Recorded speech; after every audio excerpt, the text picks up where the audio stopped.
I was going to ask a little bit about kind of how you help people in a family setting to kind of improve their health or fit fasting into their lifestyle, or just to, whatever it is, to just kind of start working towards a more healthy lifestyle because of some of the challenges that come in a family setting.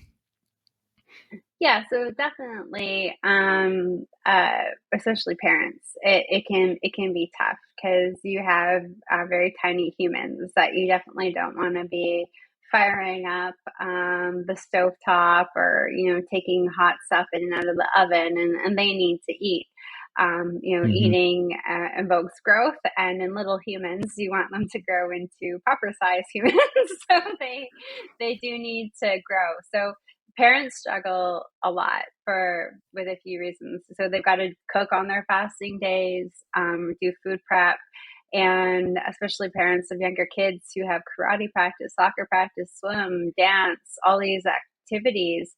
It's not always reasonable to say, hey, do all of your food prep on an eating day.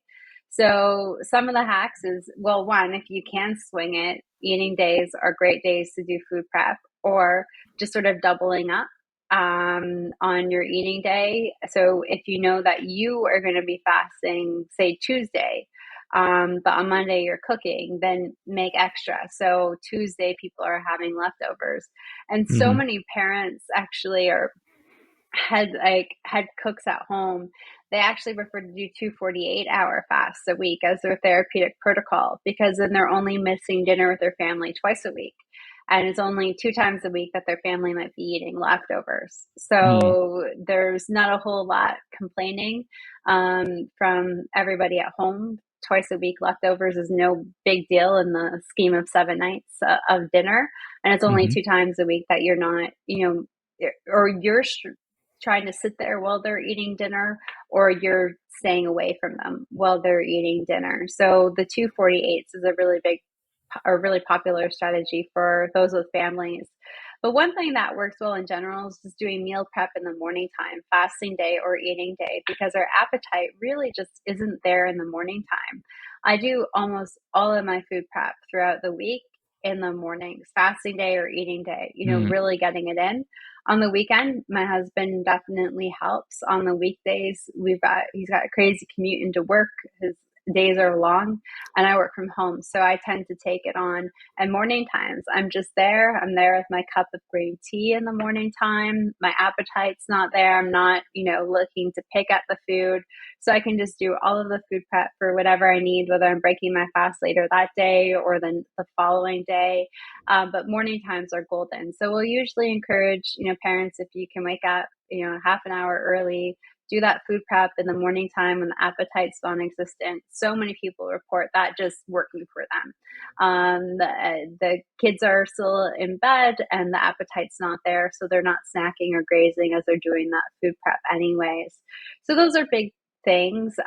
Parents or just family members in general that are trying to fast at the table, and there's a few reasons why this might be uncomfortable for people. You as a faster might be struggling while everybody else around you is eating and you're Mm-hmm. not eating.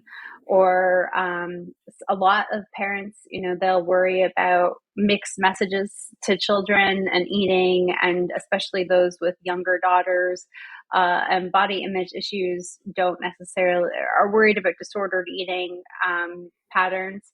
So what we typically recommend is, mom or dad or whoever at home is fasting, take a bowl and add in some bone broth or low carb vegetable broth.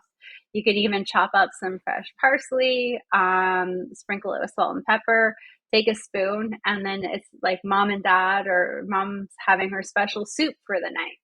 Mm-hmm. So that strategy works really well because you, the faster, you're eating from a bowl with a spoon. So, and you're engaging in conversation. It almost tricks your brain to think you're doing the same thing as everybody else. So you kind of get out of this mental state where perhaps you might be feeling deprived. And then everybody else around you just sees you eating with a spoon from a bowl. So they think you're participating too.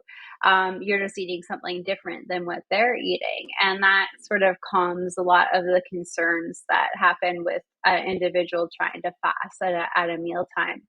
And then also just really sort of bringing back those meals, really trying to get the family off of eating at the couch or eating at their desk or eating at irregular times, bringing Mm-hmm. back sort of that family dinner, or at least on the nights that you are also, eating anyways. So if you got Mm-hmm. kids and teenagers and they're busy, okay, but if you're eating Tuesday, Friday night, making sure those are nights at home that everybody's participating in.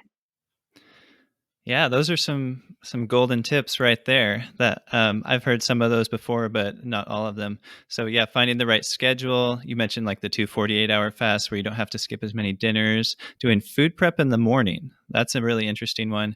I And to be honest, I don't do a lot of food prep, but I'm just like a single person living alone, so I can kind of just whip stuff up or whatever when I need to. But and I don't have to worry about like the family dinner unless I'm visiting family or something. But yeah, the food prep in the morning, because I certainly have noticed like it's just so much easier to feel in control with food in the morning versus the evening. So if you're handling all this food in the evening, that could be kind of rough.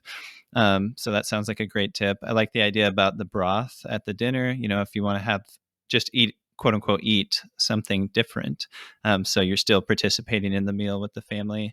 And then, yeah, like really focusing on making it a family event, kind of, especially when you are not fasting and when you're eating with them. Those are some great tips.